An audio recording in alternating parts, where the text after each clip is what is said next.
Hi, it's Jamie, Progressive's #1, #2 employee. Leave a message at the... Hey, Jamie, it's me, Jamie. This is your daily pep talk.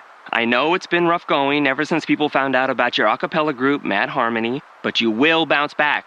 I mean, you're the guy always helping people find coverage options with the Name Your Price tool. It should be you giving me the pep talk. Now get out there, hit that high note, and take Mad Harmony all the way to nationals this year! Sorry, it's pitchy. Progressive Casualty Insurance Company and Affiliates. Price and coverage match limited by state law. WTF What's the Focus podcast is brought to you by Anchor. Anchor is the easiest way to make a podcast. Anchor gives you everything you need in one place for free, which you can use right from your phone or computer. Creation tools allow you to record and edit your podcast so it sounds great. They'll even distribute your podcast for you so it can be heard everywhere, including Spotify, Apple Podcasts, Google Podcasts, and many more. You can easily make money from your podcast with no minimum listenership. Download the Anchor app today or go to anchor.fm to get started.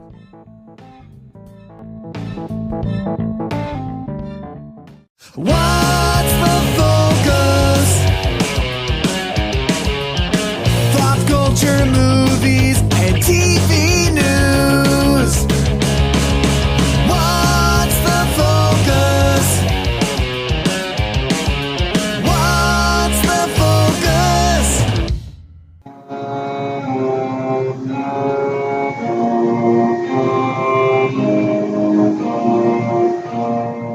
All right, this is WTF What's the Focus podcast coming to you with episode 11.5. Just a few days after our episode 11, and joining with me as always, I think I should do this intro, which is appropriate for what we're talking about. Here's Mikey. Hey, Mike. What's going on, everyone? Hey, I'm back. Back. Mike Biggio is back. Yeah. And it's Mikey. We can be honest with our fans and just let them know that this is very much our second take, because the first one we just did and it was dude, we just had the shits and giggles. It was yeah. It was a hoot. hoot. I might really still be tickled a little bit, but that's okay. I'm going to keep going on. I'm going to be a trooper. Yeah, you are a trooper. You are a trooper. All right. Yeah. So we got a couple of topics to go over today, don't we, Mike? Yeah, we do. I'm super, super pumped to talk about this. Let's just dive right into it. Yeah, I'm super pumped. So earlier today, I saw the release of the Dr. Sleep trailer and got super excited and watched it, probably 2 times just right there on the spot, and then sent the link over to Mike later to find out that he is a huge Shining fan, which is great.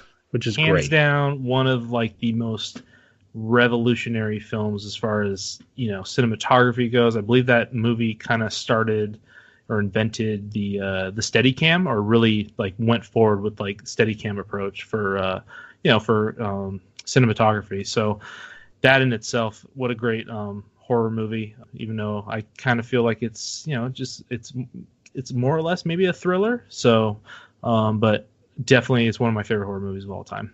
Absolutely. And Mike, you might get a kick out of this, man. So when I lived up in Portland, the Timberline Lodge is where they filmed all the inside shots in The Shining, and that was my account. So I would actually go there, and I saw the elevators where you see the twins before the blood actually comes out. I mean, I was standing literally right there. Yeah. And it was a trip being in there, because all of a sudden it would all come flooding, and I don't mean to. Oh, look at flooding. Just like the blood. No, but seriously. What's funny is that the original trailer for this movie was literally just maybe a 2-minute spot of the slow pan in on the elevators, and literally just that blood scene of the blood just coming out of those elevators and rushing out like almost like a mini tsunami wave of blood, right?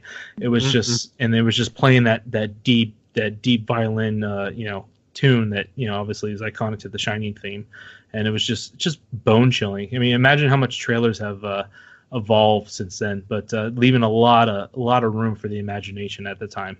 Yeah, and that scene in particular is so iconic. I mean, they show that in little snippets of just when they do, past showings of, best horror films, the best top 50, and they do that sometimes on TV, horror, comedy, whatever. But that one is always there, and it's always that scene. You see the twin girls right outside the elevator, and then the blood just flooding out of it. Yeah, it's one of my Iconic. favorite too, man. It's such a great movie, and it's so great because it's not just always jump out, scare you. It's mentally disturbing as well, which Yeah.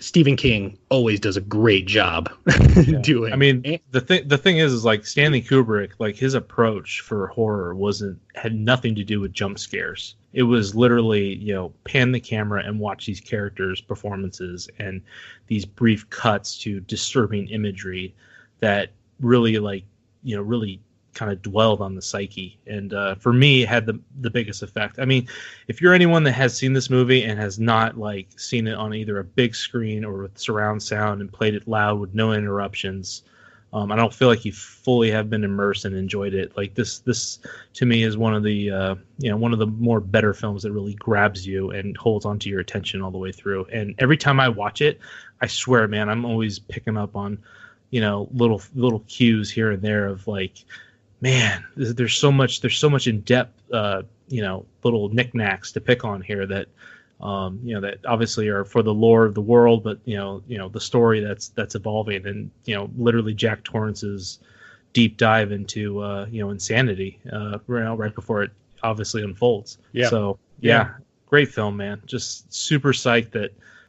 What's interesting is that I don't know if you knew this, but Stephen King has never been a fan of the movie. Like he actually came out and once, in an interview said that he actually hates it. Like it's one of his least favorite film adaptations because it completely derailed from the book. It sounded like, but which is untrue. I've read the book. I mean, there are major differences, but you could say that about anything from Harry Potter to, sure, you know what I mean? I guess the put a biggest Hollywood thing spin that on I've some heard, of it. yeah, the biggest thing I think I've ever heard is that the hotel in the book actually burns down. Mm-hmm. So, obviously that does not happen in the film. The hotel is an entity itself. In the movie, like for when I look back on it, I'm like, does it need to be burned down? Like, I understand No, that's what makes it even more eerie in my opinion. That's exactly, it's still around, right? It's not gone.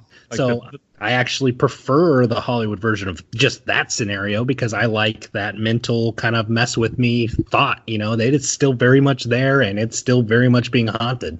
No, totally. And we're about to go over this trailer, but from what I can tell, it definitely feels like they are going with, obviously the Shining movie and taking off from there versus, anything that's happened in the book. Yeah, so just a little overview of what we're going to be actually looking at. So this now story of Dr. Sleep is about the adult Dan Torrance. So now this is the little kid that everybody remembers that was very creepy, riding around on his little trike bike everywhere, little Danny. Come play with us, Danny. Oh, Come play God. with us forever. Now remember, ever. this movie came out in 1980. So when I saw this movie, I mean, I was a little kid and it was out before I was even born. And so I remember my parents actually, I don't know if they did it on purpose or if I snuck in and watched something of it, but I remember seeing it from a very young age. And I mean, like you said, stuff that bugged me or stuff that scared me then or what I fully understood then, from the time back then till now has gotten just so much more like I'm understanding a lot more of the plot points, a lot more of, things that I didn't understand as a child. Yeah. And so to go back and now rewatch it and then catch up on those things and now have a new movie that's brought now into 2019 from all the way in 1980 is just so awesome. I'm so pumped that they are doing this. And you were saying this has been a pretty anticipated movie because they've been talking about it for a while, right? Yeah, I mean, so what's really funny is that when this movie came out, it actually, in 1980, it was not actually well received, by any means. It literally over time became like almost a cult classic, and today to this point is considered a masterpiece. But yeah, like you're alluding to, Stephen King, for many years, I do believe they did a rendition, the Shining TV series at some point, which they did. Followed the book more closely. Correct. But for years, there's been a lot of fan push for King to come out and actually do a sequel. And I think back in 2013, he wrote the novel sequel to Shining, which Doctor Sleep. So this is also interesting because I mean maybe he's not very fond of what they're going to do in this film based upon it might be following more so in lines of what Kubrick did. So yeah, I'm gonna basically go on a limb and say he's probably not gonna be fond of this movie as well, since he never really he never really interpreted The Shining as the novel as being a horror story, which is interesting coming from a horror author. So yeah, very. But those kind of writers too, they're very particular and they want everything exact. Sure. Right? So sure. I mean, I understand both sides of it. Man. Exactly. So just to kind of continue what I was saying, this story goes now over Dan Torrance as an adult, and here he's going to be actually protecting a young girl who shares similar powers as him. So for anybody as a refresher, his power is actually he is psychic, and he actually sees things from both past and future. Right, Mike? Yeah. So I mean, for anyone that doesn't remember, obviously the first movie, or The Shining, definitely goes into the lore of what The Shining actually is, and that is, the ability to, either not necessarily reach the other side, but to communicate with the others and see like positive, negative energy through things, whether it be through places or people. And it's literally, it's almost like it's an undisclosed sixth sense, if you will. Yeah, it sounds very familiar. And actually, yes. it mixes with another book Stephen King did called Insomnia. So in Insomnia, this is all about an older gentleman who all of a sudden got into a car accident. And when he got out of the accident, he started being able to see auras. And the darker the aura, the more that person was in like threat, like a physical threat or whatever. That person was going to be either, he's going to die in a car accident or he was going to be murdered or whatever. And the color would kind of signify it. And then, he would go and try to protect that person, help that person or whatever. But this is a repeated theme within his movies of pulling that kind of, power. Oh, totally. And Definitely what's funny is in the original, in the original Shining, that great, I forget the actor's name, but the original caretaker of the hotel who has that sit down conversation with, with Danny, and this is his first coming out to him, saying that he recognizes that this little boy at the time who doesn't know his own identity at this point in the world, or what exactly this ability he has, explains to him what it is, right? And his explanation. Is that the bartender? No, it's not the bartender. It's Mr. Halloran, I believe, and that is the remember, it's the caretaker that gives him the runaround of the hotel. Right. That's right. Prior to him leaving for the winter, because obviously the Torrance family's there to overlook the hotel. Get it? Overlook the hotel. The Overlook Hotel. And by the way, that's Scatman Crothers. Yes. Yeah. Thank you. Yeah. Great actor. That scene is so intense. But what Danny actually shares with him is that he actually recalls, this little entity that he calls, I believe, Tony, that that shows him things in his sleep, and when he wakes up, he forgets these things. So obviously, in what hopefully what the sequel does here is it kind of goes into depth as far as maybe what exactly are his abilities versus the others that have the Shining ability. Yeah. So very intrigued to see how this movie's going to go. I will say this: I don't expect this to be similar in terms of like the tone of the first film, because I felt that film was so well done in being in an isolated world where this family is literally snowed in this hotel, and these horrible events are happening to them and they can't escape. So you don't have that that feeling of claustrophobia. Sure. So I agree completely. It's going to be a completely different actually adaptation of the first movie, but which is fine though, because being so much later anyway, it just makes sense. You know what I mean? Just give us something fresh, but keep some of the euphoric scenes, or just the even just the dialogue. Bring some of that back and make the fans of The Shining happy by doing that, and I think people will be pretty happy with it. I am ready to watch this frickin' trailer if you are. Let's do it, man. Let's do it, because I want to pick some of the stuff apart. Let's have at it. All right. So I'm gonna press play in 3, 2, 1. Yay! Hello, says the wall. Does the wall speak back to me? The chalkboard wall. Great scene right here. I love the symmetry of this shot. Yeah, it's actually very much similar to, reminded me of just the Joker trailers we've been getting from Joaquin Phoenix. Just that kind of dark undertoning kind of shot. Saturated palette, Yeah, I like it. And then this is not smart. Writing back at the wall, because the wall's communicating back, it seems. Which also means that they had somewhat of an understanding, though. Now this is a strong force at this point. So you're thinking, my God, how much has this entity evolved? Oh yeah, and look at now, and there's the iconic murder cells within the mirror. Yep. coming Everyone in. knows what that associates with. Absolutely. He says he has to go see the little girl. There's the girl he's after to protect. You're magic. Great Like me. top-down shot there. Yeah. You have magic like me. Is that what she said? Yeah. The world's a hungry So, place. cool, different perspective on Dark it. place. Yeah, little kid, right? It seems Yeah. like oh, I have magic. When he's probably like, yeah, it's kind of a curse. I only met 2 or 3 people like us. Yep. These are what I presume here is the villain. When I was a kid, Cult leader, I it looks bumped like. into these Yep. things. Oh, look, and there's a couple of the playback scenes from Yeah. The Shining. Go ahead, Danny. Right. Tell them about your upbringing. Tell them about the girl in room I don't 237. know about Oh magic. God, did you see that The old chick woman. just like creeping behind the Dude. curtain right there? To this Oh, day, my it God. still gives me chills. Oh, me too. There's the blood coming out of the elevator. Love the music. Love the music. Yeah, definitely loving the score. Yeah. Beautifully done. Creepy zombie lady. Zombie lady, freaking out. I love Casablanca's the movie in the theater. Good movie. Don't have no idea what relevance that is here, but Zero. Just like it. interesting. Passing on the shining ability by touching others, it looks like. And then here we go. Dream sequence either entered, he's back. He's in the Overlook Hotel. Yeah, he's very much in the hotel.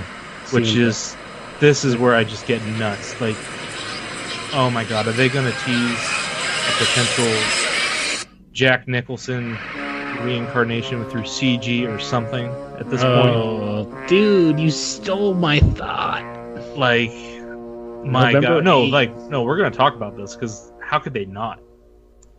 Oh, Man, I'm so psyched. So So psyched. yeah. So, I mean, at the very end of that trailer, yeah, you see him going back into the Overlook Hotel. You see the old door that he first wrote murder on, Yeah. which is red rum. Yep. And then you see him put his face right in the very much iconic Here's Johnny Here's door. Johnny door. Yeah, that's right, man. And then you just see him kind of stare through and give a look into the. I believe that's when he's in the bathroom, right? When Yeah. he's in It's his almost like he's mother. going to look through that hole there and go, Dad, are you there? I hope we get a spirit, and I hope it's very much Jack Nicholson. And How obviously, could with the we not? technology that we have now, Yeah. the CGI and quality that we have now, I mean, even just bringing even Jack Nicholson in and doing kind of like a de-aging thing that we know is very well done now. Marvel's proved it time and time again. I mean, they've done a great job with making Samuel L. Jackson look like, in Captain Marvel, looking like he was out of the 80s. Oh, yeah. Totally. So, I mean, it's fun. Disney has had great success with that. What I'm hoping here is they at least maybe get him for his voice and then play with the CG. Because his voice alone needs, I mean, you need him at some point. Yeah, I'd be actually that's what I'm pretty hoping disappointed if we didn't get any Jack Nicholson. Yeah. To me, that's almost like the letdown for Game of Thrones in the Crypt, right? For not seeing Ned Stark. Yeah. Or a Yeah, headless Ned Stark. You might as well just slap us all in the face if we're all fans of this now. If you don't give us like a little Jack Nicholson, like give us Jack Nicholson. We have to see him. I mean, he died at the end of that movie, and his picture remains in the Overlook Hotel like reunion photo or whatever that is. And he's a part of that hotel now. Like he's a part of that place. He's a part of that energy. He is a part of that literal like specter or whatever it is you want to call it, ghost or whatever. Yeah, and now saying that too and being back at the hotel, it only makes sense that we're gonna get something. Yeah. And I also have questions too about Shelley Duvall's character for the mother role too. What exactly happened to her? So there's a lot of cool things to explore here with this. Well, the interesting part too, if you actually go through and you look at all the characters, you don't even see her as somebody who's, like you said, where is she? I mean, she's not even somebody who's in this movie. So I think we're going to find out that she passed away, and then they're going to, they'll give us a little snippet of that and a little backstory or something, I'm sure. But that's what's so cool too, is that, I mean, Danny has this ability, but also his dad had this ability too. He just wasn't, he didn't get a tutorial, so to speak, from someone that explained to him what it was, because, he was, an alcoholic fighting with, the struggles of that, and, going through a struggling writer. exact struggling writer going through almost like a midlife crisis. So yeah, I mean, obviously this is something that's hereditary. So I'm honestly intrigued to see how the condition of what he has evolved through his adulthood.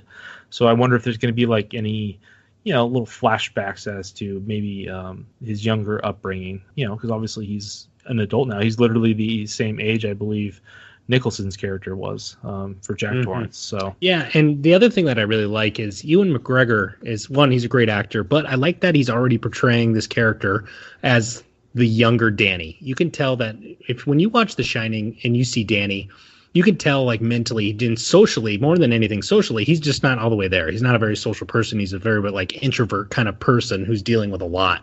And you can tell that they're very much picking up on that and making sure that this character is that guy. You can already tell a little bit of awkwardness between him and then just kind of his movements and what he's already doing in the trailer. So I think that right now, just from what we've gotten early, I think that he's going to do a great job as Danny. I think he's going to crush it. Yeah, totally. And what's really cool too is it's kind of for a real Shining fan, like I was mentioning that Halloran scene when he was explaining to him what The Shining is. He says to Danny when he's a young boy, he says, do you remember how or he actually says to him, I'm sorry, he says, I know your name is Doc, do you know how I know your name is Doc? And like that just, alludes to doctor, which pretty much means that obviously what he explains later is, through sleep, he sees things. So This whole play on words is literally led into the title. So a lot of people who are wondering, why is it called Dr. Sleep? There's probably a little, symbolism there with that. So, just little things from the original film that, that's kind of nice to see how they touch the title. Yeah, so I'm so excited for this movie, man. And we really don't have that long to wait, which is an even better thing. I mean, we just got the release of everything today, and we only have to wait until November. That's not bad. I mean, we're going to be flying through. It's going to be fall before we know it. And I'm guessing we're going to get a couple more, maybe like 2 more trailers, I'm guessing, and then a couple maybe little promos. Snippets. Honestly, hopefully, maybe just one more. If not that, I'm fine with this. I'm ready to go into it. I don't want to see more. I'm never trying to see too much. Just like how I told you about the original Shining trailer. Like you didn't see much, and I would love to go into that mindset. And I feel like this film's in great hands too with Mike Flanagan, the director. I don't know if you saw the Haunting of Hill House series on Netflix. One of the best horror shows I've seen. Like. Beats the hell out of American Horror Story. I absolutely loved it. It was the focus of that show was really built around the characters and how obviously it was a family that that experienced something pretty horrific and through their childhood, and then to see them 30 years later or so deal with these issues from their childhood, and it was kind of nice to see how they connected all the characters and whatnot. So it's in very good hands. I feel like he did a great job, with the cinematography and the filming of that. So I'm very excited for that. I agree. Yeah, that's going to be a great movie. That might be one I have to fly in and see that one with you, Mike. Yeah, no, totally. I think they actually announced a follow-up to that series, but I mean the Haunting Hill House. But yeah, dude, it'd be nice to watch this movie together. Yeah, well, my wife's not going to watch it, man. She can't. I know. So I think I might be able to get my wife to watch it because The Shining itself wasn't necessarily the most scariest horror movie. It was more about the imagery of what you're seeing, and then that analytical thinking of like, oh my god, like this could be possible to some extent. Like if depending upon your religious beliefs and whatnot, right? So if you believe, even if you do or don't believe in good, bad, evil, bad, God, the devil, or whatever, that. I'm a firm believer that there is energy and there is positive energy and negative energy. And, I feel like, like when the soul leaves the body, so to speak, I feel like that energy goes somewhere. And yeah, I feel like what The Shining explores is a pretty interesting concept. Yeah, I agree. And who's the only person who could see my spirit is Ewan McGregor. That's right. Obi-Wan Kenobi, man. You're in good hands, man. Obi-Wan's on the case. Yeah, no, I'm very excited for this. And like I said, it's in post-production right now, and it is expected to drop November 8th, 2019. So very, very excited for that. So do you have anything else, Mike, before we move on to our next topic? No, just get ready. It's going to be a good one, I hope. I really hope so.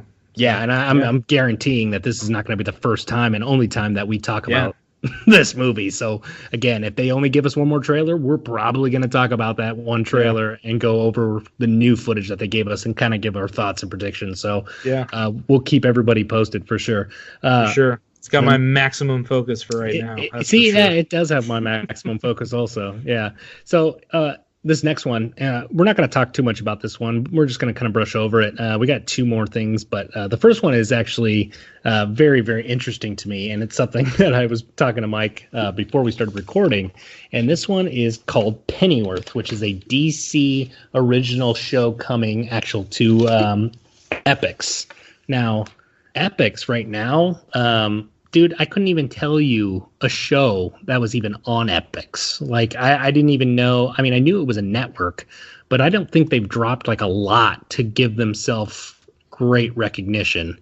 I know they have a pretty good membership fee. It's like $6, a month. And I know they have a lot of shows.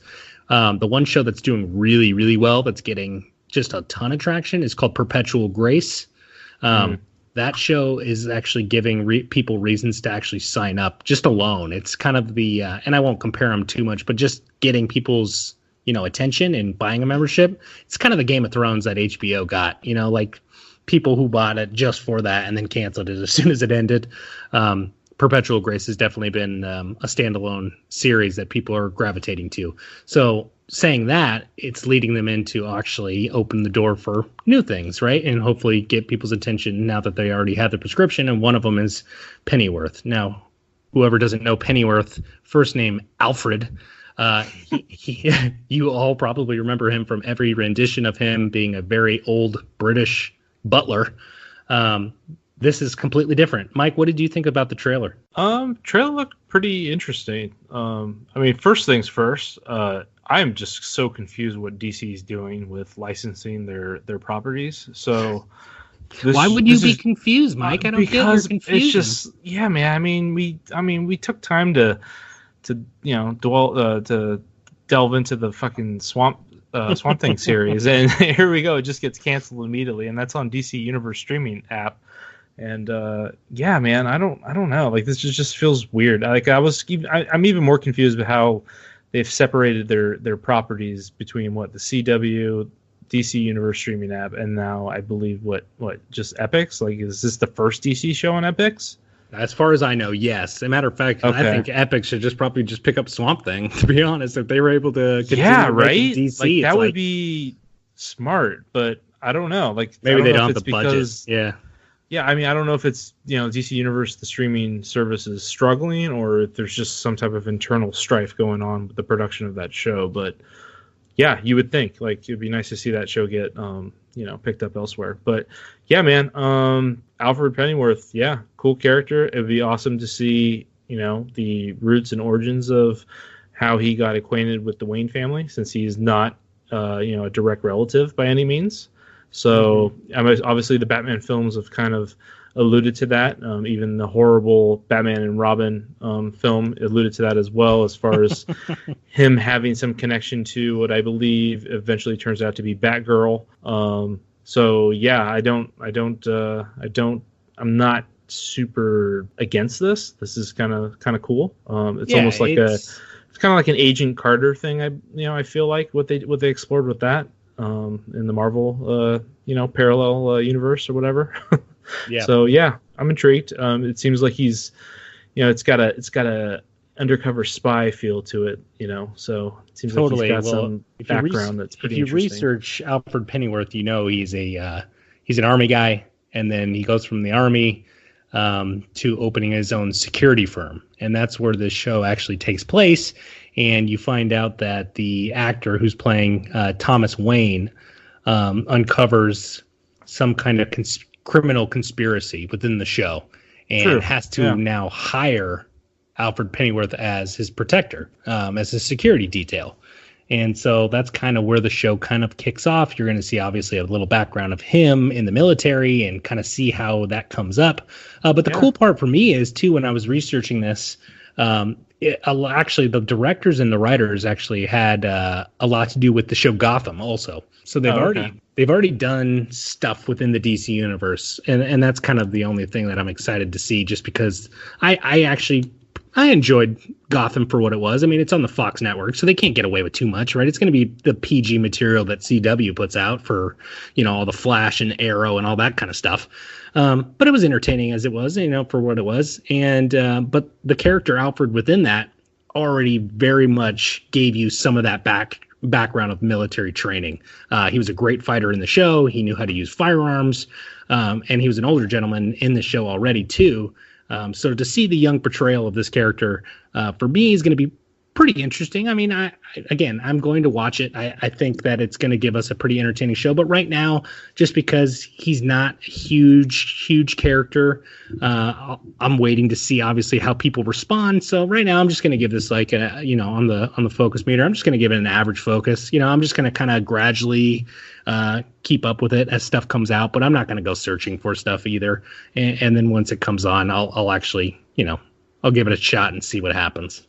Yeah, totally. I mean, and also too, obviously the show's called Pennyworth, but they're going to also have Thomas Wayne in this show, and it'd be cool to kind of see the backstory of that character as well, as far as him building the Wayne Empire. Yeah, what's really neat too is you go into the backstory of Alfred, as far as he alluded to that, and obviously in the Dark Knight series of him having a military background, right? Like the Michael Caine version definitely alluded to that when he was talking about the Joker and how.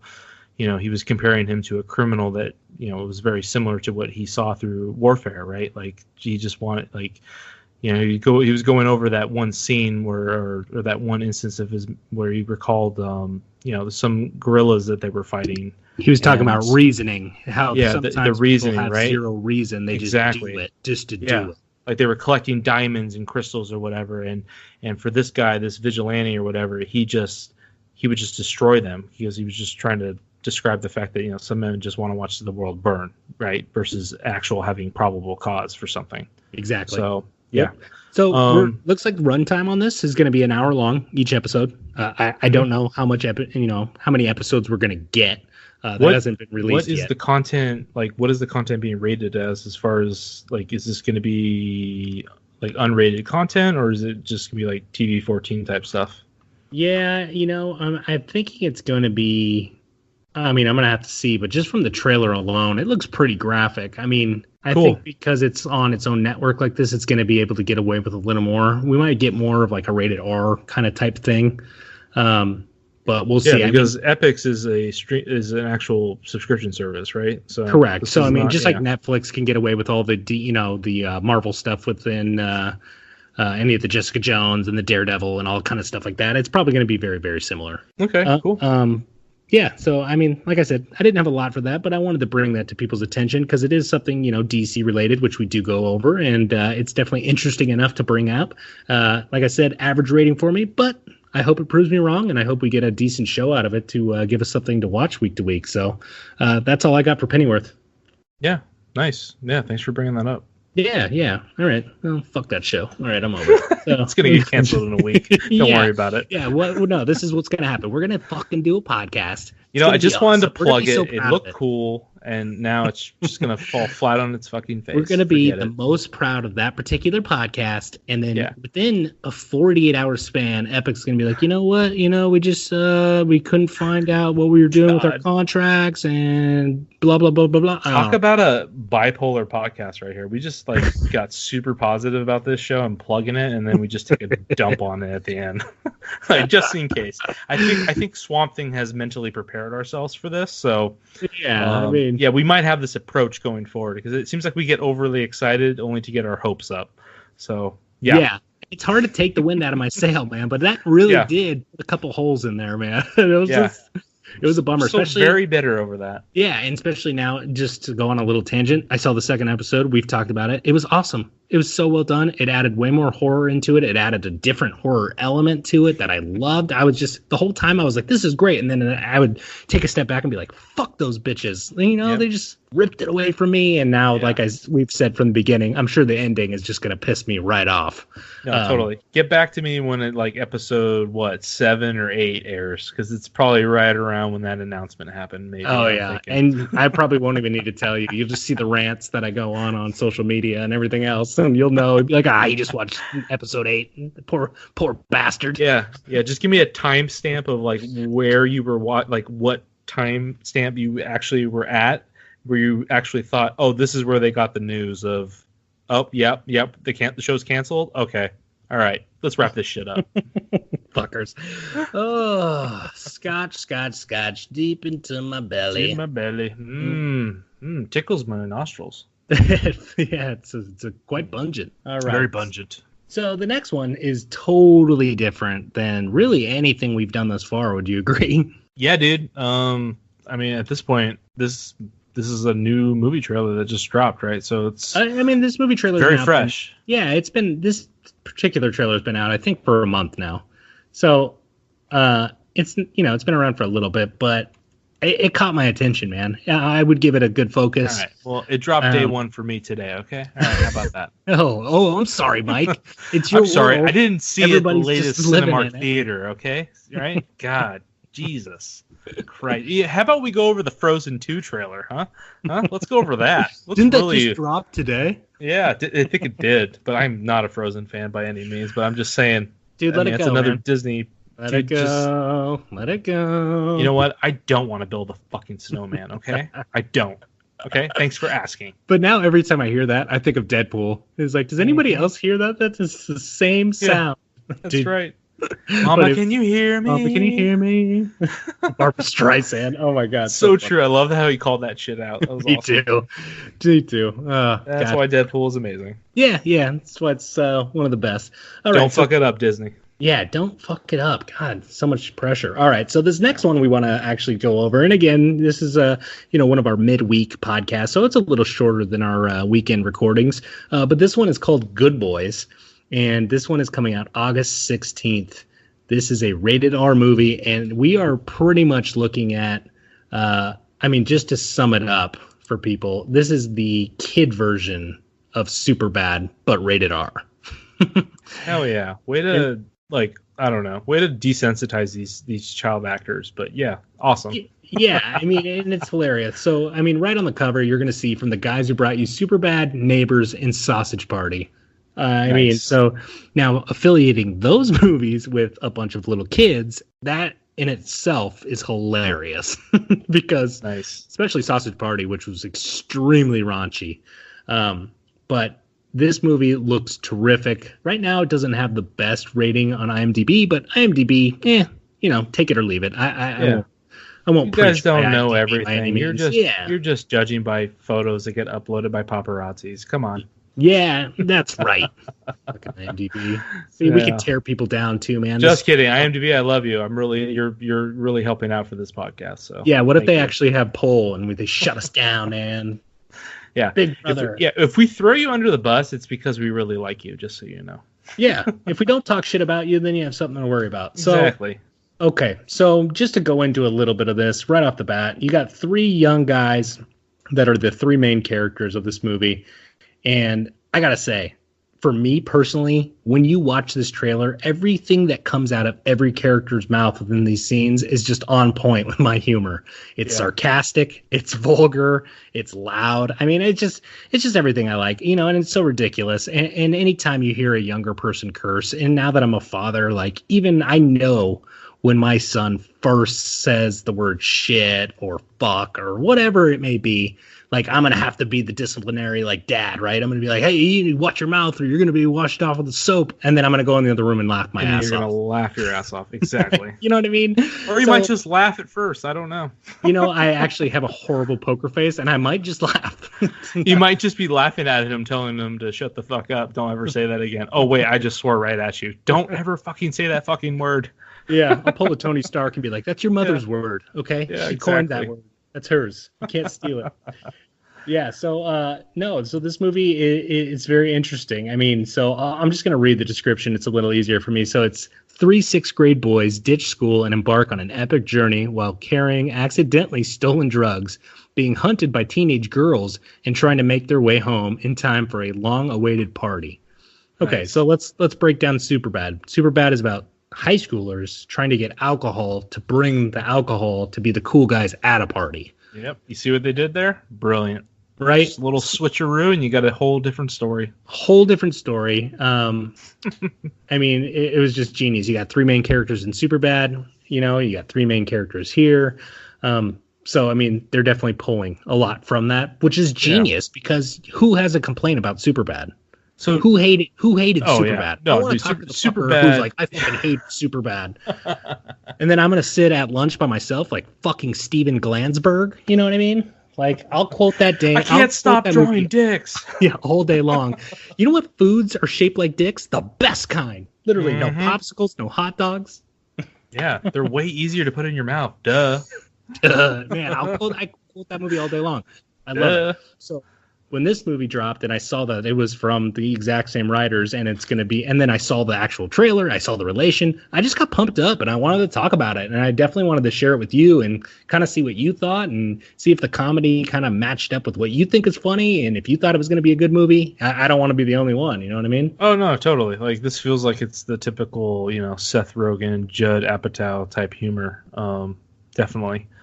What's cool is to see. I'm actually familiar with what the lead little kid actor is, Jacob Tremblay, who plays Max. I remember him fondly from, a real serious film where he was actually nominated for that Academy Award in Room, where he starred along with Brie Larson, where she actually won the Academy Award for. So, yeah, he's a pretty damn good actor, and his name again is Jacob Tremblay. Is that what you said? Yeah. Jacob Tremblay, yeah. So he's also confirmed to be in Doctor Sleep. Interesting. See what we just did there? Oh, crap. That's weird. And that's why I asked the name again, because all of a sudden I was reading through all the character lists earlier this afternoon, and all of a sudden, hit a nerve, and I was like, wait a minute, where have I heard that name? And then so he's in that movie as well, and his character is actually the only undisclosed character in IMDb, and he's the third actual picture on there. So it goes. Wouldn't that be something if that'd be pretty interesting if he played a young version of Danny Torrance? Yeah. For flashback scenes. Yeah, I mean, he kind of has that look, to be honest. Because just going back to that film really quickly, they gotta show some flashbacks as to what happened after the Overlook Hotel. But anywho.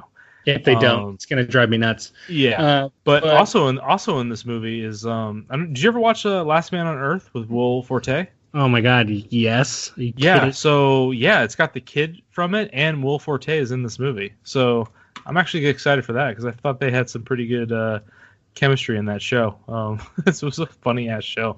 I was disappointed that it got canceled. We can tell where this is going to when you just look at the character names, which makes me laugh. So one of the main characters, his actor name is Brady Noon, and his name is Thor. Yeah, yep. I'm hoping that's not a nickname. I'm hoping that his parents are just super big time geeks and named him Thor, and we see like a ton of it within the movie. I would love that. Yeah, my parents are big Marvel fans, and they named me Thor. God and if they have like a brother and his name's Loki or some bullshit, I mean, just anything, maybe not even that relationship, but maybe just another character, and it's just like the worst name to actually name a person. Like I'd love a little bit of that. That'd be awesome. Got a cousin named Hercules too, so yeah. Bunch of Greek gods in my family. Apollo, yeah.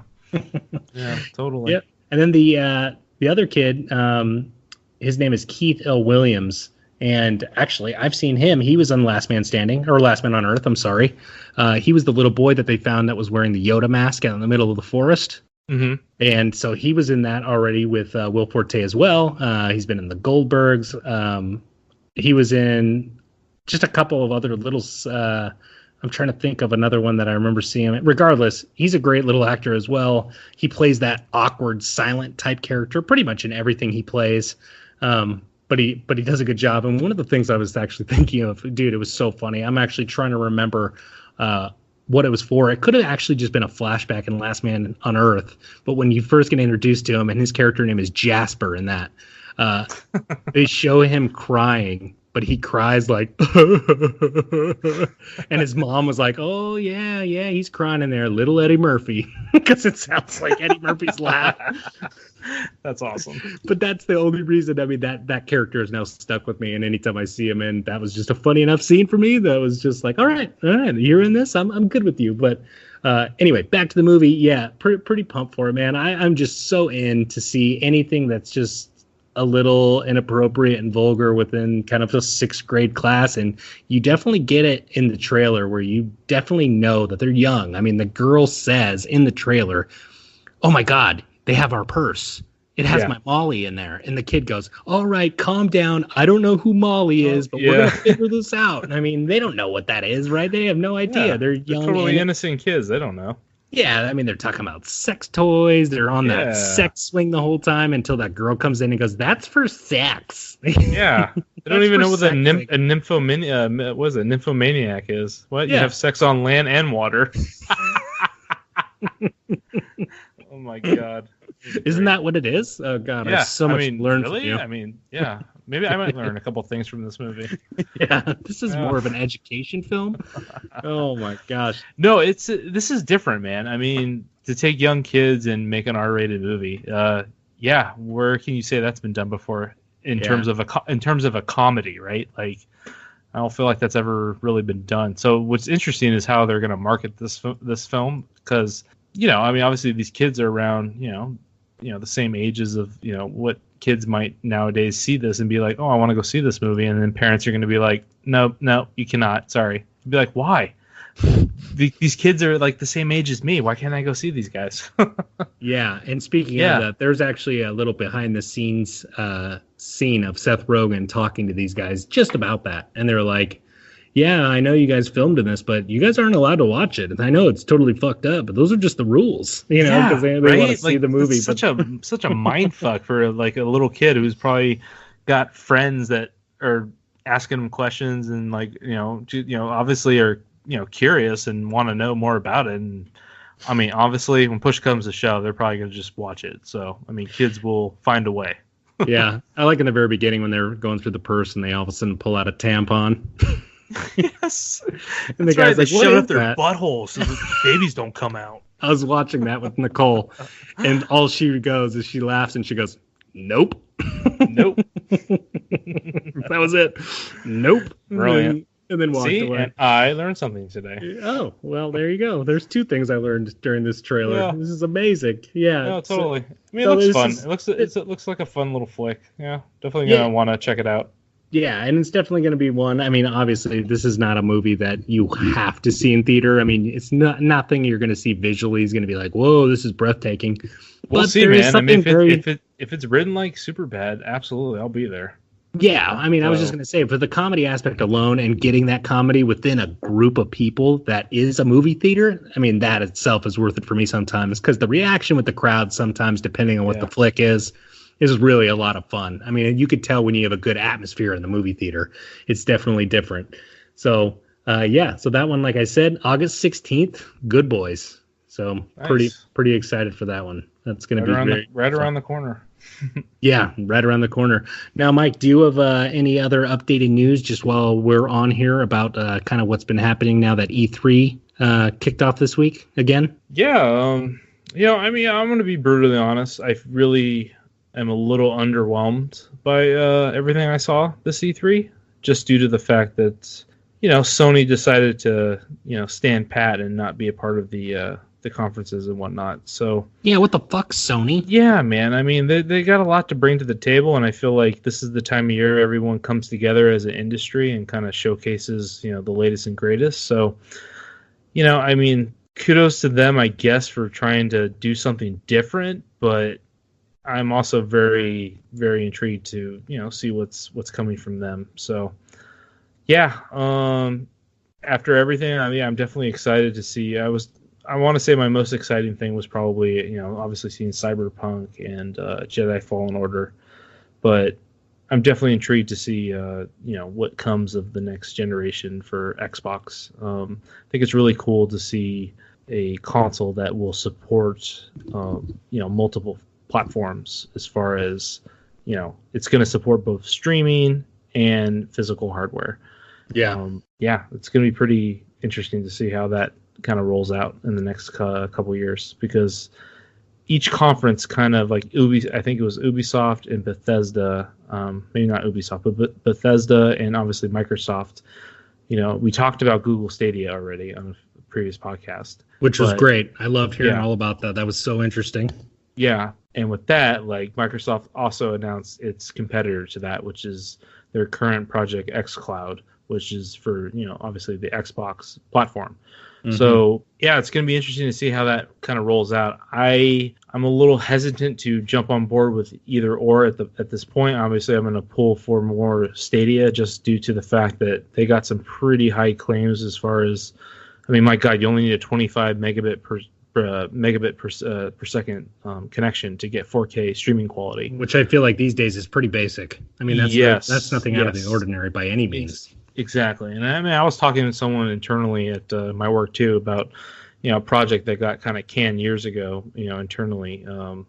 Back then, like the requirements were much higher. So the fact that they're claiming to come out with these, these minimum requirements, I feel like it's definitely more feasible now, today versus maybe 5 years ago. So I'm intrigued to see how this is going to kind of roll out, because we entered an age of, how do we integrate streaming, like game streaming. And what I mean, like, streaming your game online so the community can see, how do we integrate that into our consoles?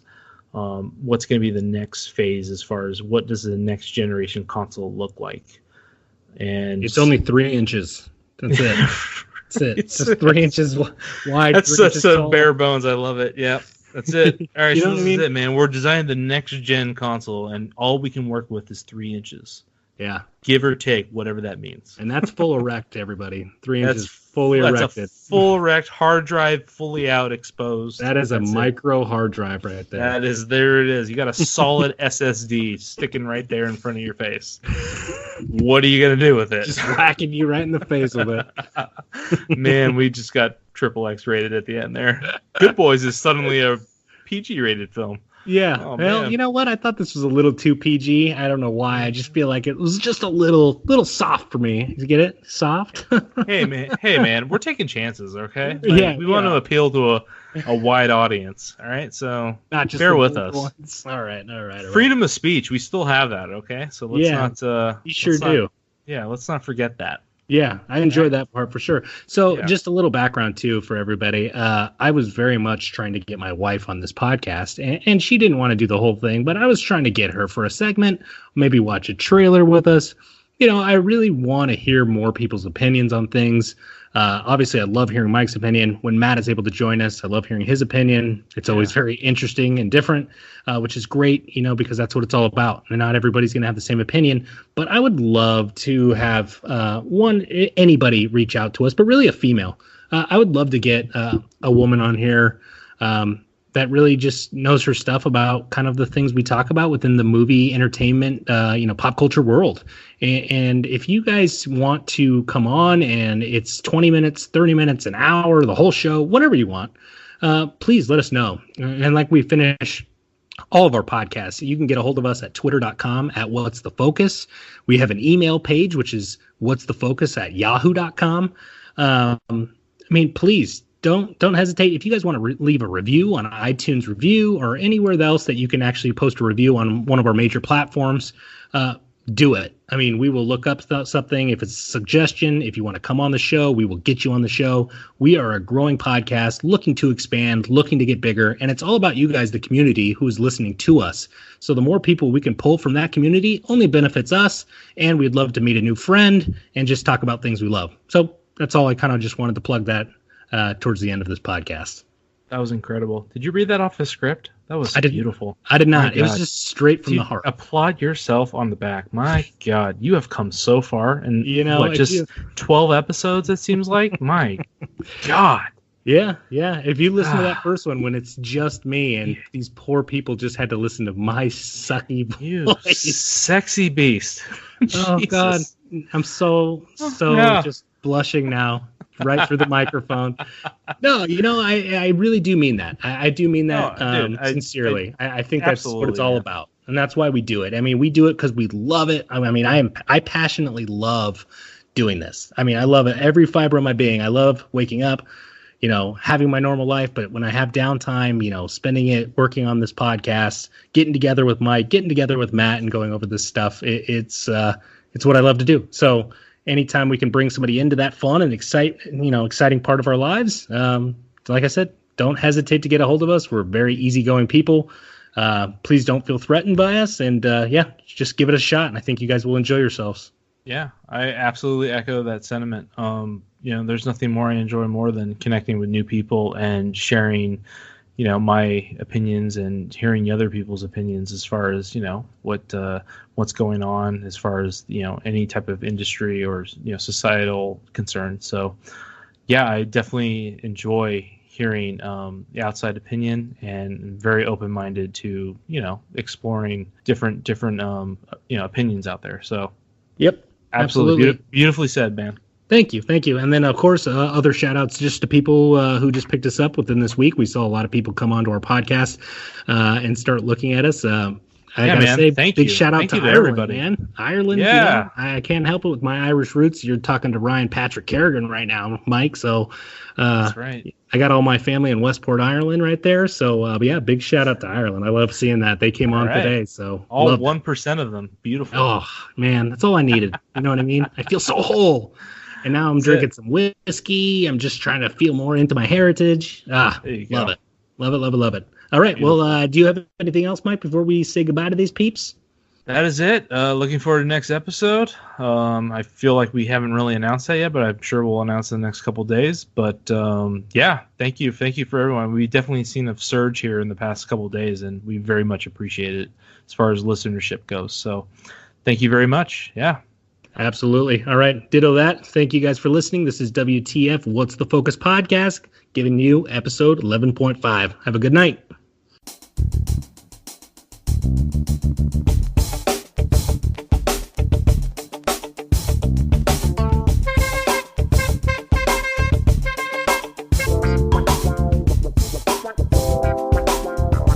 And now, an ad from Dad.